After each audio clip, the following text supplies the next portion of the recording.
Okay, so I am currently reading Anna Karenina by Tolstoy, and it's a dope book. I very much enjoy it, but I want to read. There's like one spot in this book where the husband of Anna Karenina is suspecting and knows that she's having an affair. Now, he has not caught her in the affair. Nothing dramatic has happened, but her behavior towards him and towards this man she's having an affair with is very subtle, but so obvious that not just he knows, but like everybody in Russia knows that she's, having an affair. And so here comes now a part in the book where he is being put in a position again where it's now so much more obvious. It becomes increasingly harder for him to work against knowing, right? And in the very beginning, where he first suspected, where there was the first kind of public interaction between him and his wife and the dude his wife has an affair with, the man that she is in love with, it was a very subtle kind of social little thing. And her husband, who is this kind of very hardworking, very career driven, very ambitious guy, very proper, but maybe also very selfish and very much in his own world and own head, grabbed her and talked to her about it, but in the subtlest of ways, just telling her, hey, basically, maybe some things that you obviously are very innocent, but some evil minds could misinterpret what you do, and maybe you want to be careful, not that so that people don't have the wrong impressions. So he very kind of awkwardly tried to like talk to her about it, and she kind of shut it down. She was just like, this is ridiculous, blah, blah, blah. And she shut it down. And he accepted it, although he knew her reaction was kind of weird as well. He knew this wasn't right. So now comes the second kind of wave where this confrontation between her and her husband is going to a peak. So it describes one part where he remembers that first conversation and he is now in his mind annoyed about some new things that are happening and is thinking about talking to her. And he's like in his own head thinking, how to approach this again. So I'll read from this paragraph. There was a tinge of vexation in his relations with her, nothing more. You did not wish to have a talk with me, he seemed to be saying, mentally addressing her. So much the worse for you. Now you'll ask me, and I won't talk. So much the worse for you, he said mentally, like a man who, after a vain attempt to put out a fire, gets angry at his vain efforts and says, serves you right, so for that you can just burn down. He who was so intelligent and subtle in official business did not understand all the madness of such an attitude towards his wife. Yeah.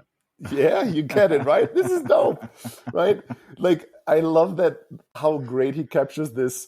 Yes. He tried to address something, but he did it kind of very timidly and weirdly. And because it didn't immediately work, he's now in his head thinking, well, now it's your fault. And when you will come to me, I will not. And he's like in his own head addressing her in this angry, righteous voice.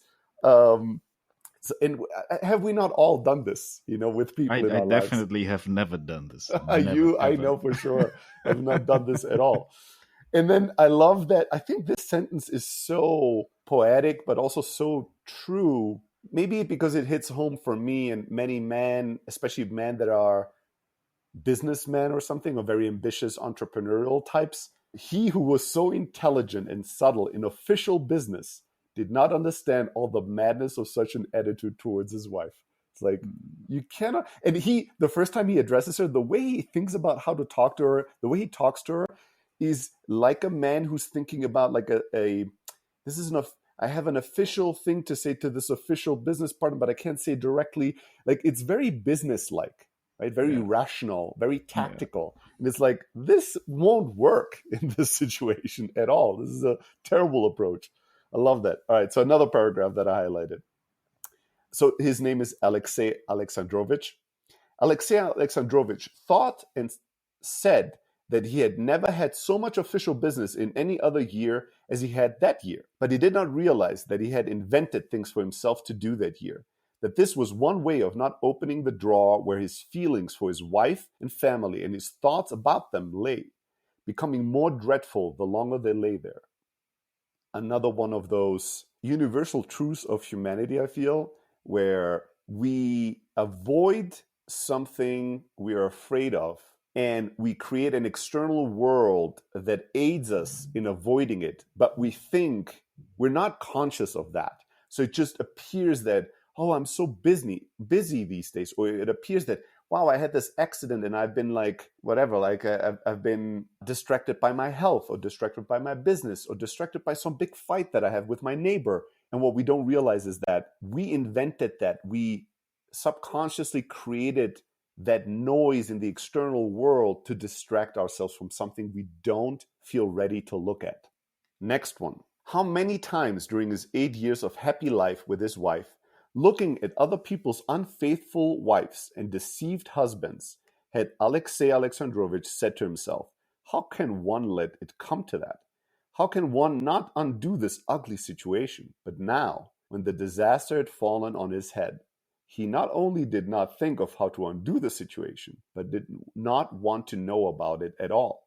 Did not want to know precisely because it was too terrible, too unnatural. Another one that I thought is very subtle but is so wise. It's very easy to look at other people's mistakes and disasters and situations that are bad, and never having lived through any of them ourselves to know how they feel and to truly know how we would have dealt with them, we look over the fence and go, how could somebody do this? How can somebody allow that? But it's like, motherfucker, you don't know how it feels to be that person. You don't know how it feels to be in this situation.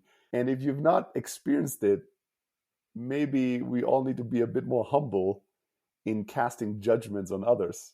And I've definitely been in the situation where I thought, how could somebody do this? And then when I was in that situation, I then totally understood how somebody could do this, you know, because being in it was so drastically different from thinking about it.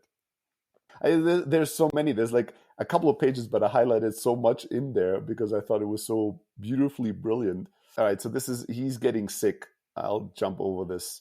Lots of little things like he's having these meetings and encounters with his wife, but he's unconsciously always makes it so that he's almost never alone with her. So there's always a guest at the house for dinner when he's at the house with her, or, you know, in all these kind of situations that he's interacting with her, he's in an unaware fashion making sure they're on their own or alone as little as possible. Because when they're alone in a room, just the two of them in quiet, it's much harder not to feel and see and then address.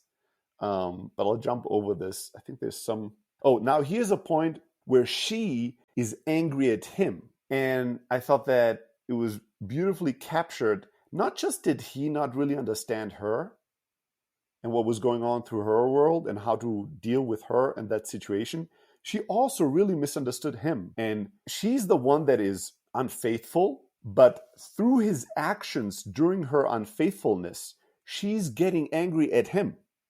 This is a situation where they're in a public horse race. There's all these politicians and lords and princesses and whatever, all this like higher folk of Russia. And she's there, and her lover is one of the people that is racing in that horse race. And her husband is showing up, and he's not showing up because he wants to see the horse race or her. It's because it's such a social event, he cannot not show himself there.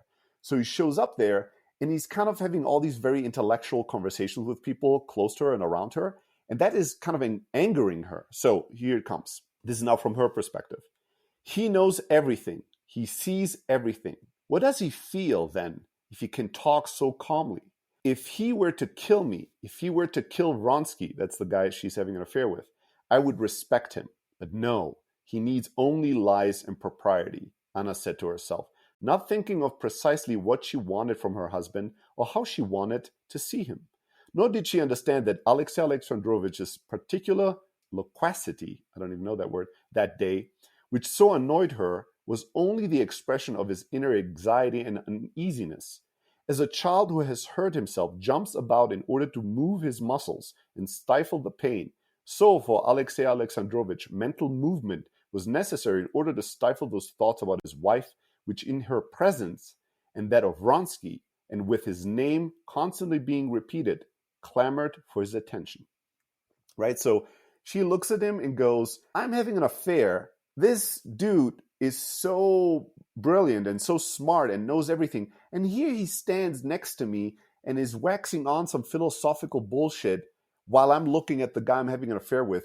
Like, why is he so fucking useless, right? Why is he not? If he was screaming at me, if he killed me with a sword right now, I would respect him. But look at this, like, what kind of a piece of shit is he? But she doesn't realize that he is in agony and pain, and the only way he knows how to deal with those emotions, because of the type of man he is not to take out a sword and kill her or to make a big scene, but to busy his mind and engage in like these hyper intellectual conversations to distract himself from what he is not courageous enough to look at right now, right? So she looks at him as this kind of calm, head in the clouds guy and is mad at him when he is fighting to appear calm because inside he's in pain. And it's so, again, to me, this is such a beautiful human universal story where two people that are important to each other, that are bound to each other for various reasons. And this couple, like this married couple, there's no issues they've had other than it appears that they were never madly in love. They got married and had a proper life and were respectful and nice to each other, but maybe they were not really truly in love and working on their relationship well enough. Who knows? But there's no issue here. There's no obvious backstory that justifies the crisis they're going through. But I think that the idea of having two people that are bound to each other in life, and then one is hurting the other, and they're both completely confusing in their dealing with it and in interpreting the other's actions, and kind of so wrong and so misunderstanding of the other. I find that it's so human. It's such a universal story of life and of people. Okay, so here's another situation. So I think this is now close to, oh, this is now the I think the peak moment where the man she's having an affair with is having an accident during the horse race, and her reaction is so dramatic and obvious to everybody that this woman is totally in love with this guy. And her husband is there, and it's kind of very public affair, and he's trying to stay calm and offer her his hand to leave and to calm her down, and pretends he doesn't see that she's so distraught because she loves the guy. And she's so in her own world that she's like ignoring him and kind of doesn't pay attention how obvious it is what she's doing. So now they're getting to a point where they have to talk about this.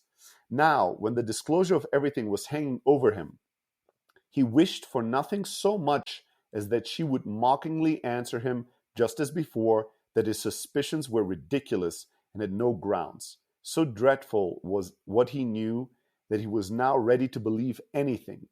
But the expression of her face, frightened and gloomy, did not promise even deceit. Perhaps I am mistaken, he said. In that case, I beg your pardon. No, you are not mistaken, she said slowly, looking desperately into his cold face. You are not mistaken. I was and could not help being in despair. I listen to you and think about him. I love him. I am his mistress. I cannot stand you. I'm afraid of you. I hate you. Do what you like with me.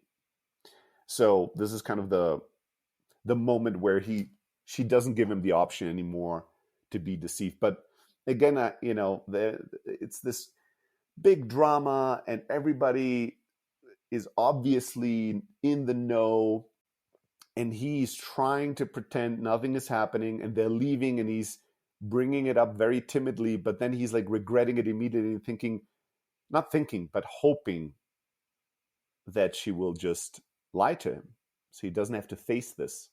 I loved, I think, the expression, like that one sentence, but the expression of her face, frightened and gloomy, did not promise even deceit.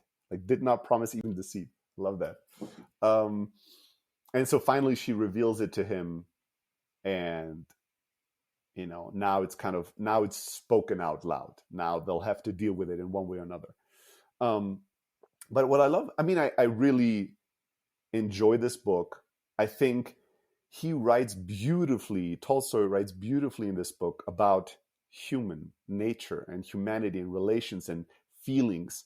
One thing that he does in the book that I really love is that oftentimes there's two people that are having a conversation or a dialogue, and then the dialogue ends, and then he's writing how one is talking to the other with their eyes. And then she was looking at him, and her eyes were saying, please, do this to me, do that to me. And his eyes were saying something different, and it's like talking about the kind of how people continue to talk with their eyes and their bodies long past when they stopped speaking, or in other situations he starts off dialogue with the eyes and then he goes into actually talking out loud. I think there's something very perceptive about interactions of people. But you write, it's beautifully written book.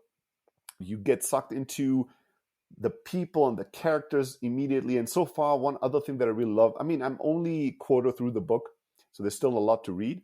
But the other thing that I really love is that although almost every character that he is presenting, not almost, I think every character he's presenting in this book has flaws, has obvious flaws, and is making mistakes, is doing some bad things.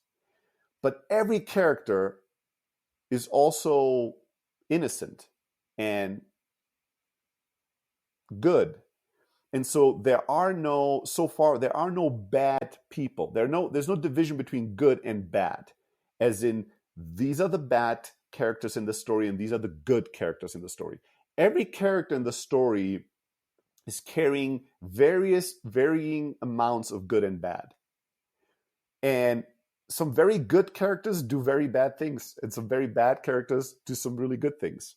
And it is much more messy to figure out who your hero here will be, who to feel for. And you kind of start feeling for all of them for different reasons. And I find that it's very hard to do this well in writing, in storytelling, but it is so much more alive because it's so much closer to reality. Like, people are not good and bad as like one blob of being. Even the worst humans have done some very kind things, probably. I remember telling one of my older brothers was a bouncer, and there were many people I didn't like when I was like 16, 17. And I remember I would bring up some dude and I would say, oh, that dude is a total asshole, I really don't like him. And my brother would go, really? That guy's so nice. And then I brought up somebody else. I'm like, oh, that guy that did this and this, that guy is a piece of shit. My brother was like, really? He's so nice. And then one day I remember telling him, well, motherfucker, everybody's nice to you. You're a bouncer. Like, everybody's trying to get into the club. So all these people, of course they're nice to you, right? And I think I'm like 16, 17. That was the first moment where I also realized, well, wait a second. Every asshole is somebody's best friend. And every awesome person to me is somebody's asshole, right? I know that like a lot of people thought I was a nice person when I was younger, but there were also people that thought I'm an asshole. And that's still probably true today. I don't like to think about it. Nobody's confronting me with this. But there are people out there in the world, maybe they haven't interacted with me, or maybe some of them have interacted with me and have interpreted those actions in a certain way, that would say Stelly is a terrible human, a selfish, arrogant asshole. And then there's other people that would say, no, he's not arrogant at all. And he's like the kindest, and he's been so helpful, and is like sweet and everything. So realizing that we're all different things to different people, and we've been all different things at different times. And when you get somebody that is able to write and build really rich, in-depth characters that are in conflict with each other and where a lot of life drama happens, but it's not painted in black and white. There's so much gray, and everyone is just a complicated person. I really admire that. That's so artful to me. So I love that about the book Anna Karenina. It's like, although they're all flawed, they're also kind of good and innocent and complicated and conflicted. And I love that. But the reason I wanted to bring out that piece is because it was the first time that for a number of pages, I thought it described the situation of the husband that is trying to ignore a big drama, a big catastrophe in his life, to push it away, to not look at it. And anytime it approaches him, it has proximity to him. He has this approach that is completely wrong, where he, in his mind gets angry at her and thinks that he's going to show her, but by not talking to her about this, or by letting her burn or whatever.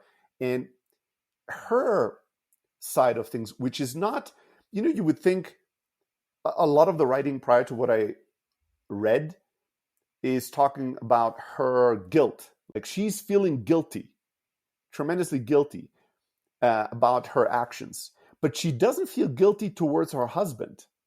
For whatever reason, she feels guilty towards her son and society and being a bad person. But towards her husband, she's more angry than anything, which is kind of surprising but very common, right?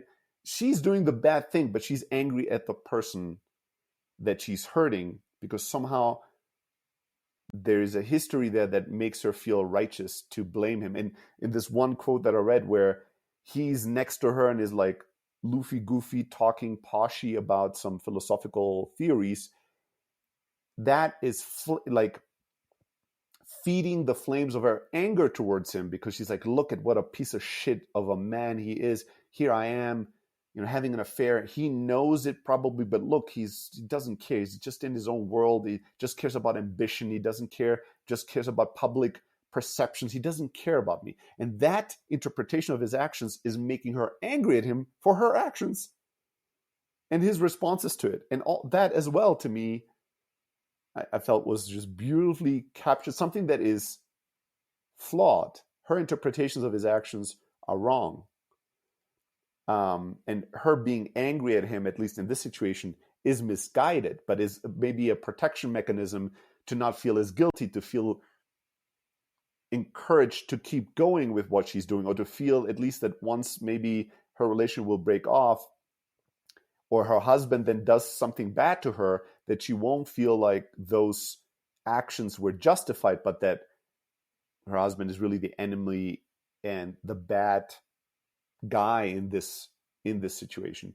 Yeah, I don't know. I really loved those last couple of pages and that complexity of how these two people trying to deal with this drama in their life.